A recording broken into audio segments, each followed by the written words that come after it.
আল্লাহকে যারা অপমাননা করবে, রসুলকে যারা নিয়ে অপমাননা করবে, মুসলমান যদি অন্তরে নবীর প্রতি বিন্দু মাত্র ভালোবাসা থাকে, যদি আপনি আওয়ামী লীগ হন, বিএনপি হন, জাতীয় পার্টি হন, খেলাফত মজলিস হন, আপনি চরমনায় হন, আপনি যেই দলের হোক না কেন, সর্বপ্রথম আপনার একটা পরিচয়, আপনি মুসলমান। কথা বলেন, কথা ঠিক কিনা? মানিকগঞ্জের মুসলমান কথা বলতে হবে। যেই নাস্তিক আল্লাহকে নিয়ে কথা কটূক্তি করবে, যেই নাস্তিক আল্লাহকে নিয়ে বিরোধিতা করবে, এই নাস্তিকে বাংলার জমিনে থাকার কোনো অধিকার রাখে না। বলুন কথা ঠিক কিনা? আপনাদের মানিকগঞ্জের একটা কুলাঙ্গার আবুল সরকার আল্লাহকে নিয়ে কটূক্তি করছে। কথা বলেন।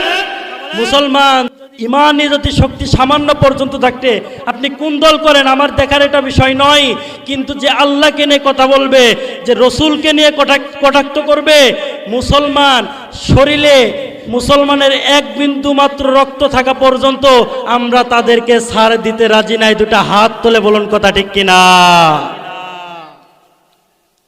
আল্লাহকে নিয়ে তুমি কটূক্তি করবা, এই বাংলার জমিনে যে সমস্ত কুলাঙ্গার, যে সমস্ত নাস্তিক আল্লাহকে নিয়ে কটূক্তি করে, রসুলকে নিয়ে কটূক্তি করে, যদি একটা এই কুলাঙ্গার এই একটা নাস্তিককে বাইতুল মুকাররম মসজিদের সামনে ঝুলানো হতো, তাহলে পরবর্তীতে কোন কাফের বেঈমান মুশরিকরা আল্লাহকে, রসুলকে নিয়ে, এই কোরআনকে নিয়ে আর কটূক্তি করার সাহস পেত না। কথা বলেন, কথা ঠিক কিনা? মাত্র একটা ফাঁসি যদি কোনো কুলাঙ্গারের এই বাইতুল মুকাররম জামে মসজিদের সামনে দেওয়া হতো, কোনো কাফের বেঈমানরা আল্লাহকে নিয়ে কটূক্তি করতে পারতো না।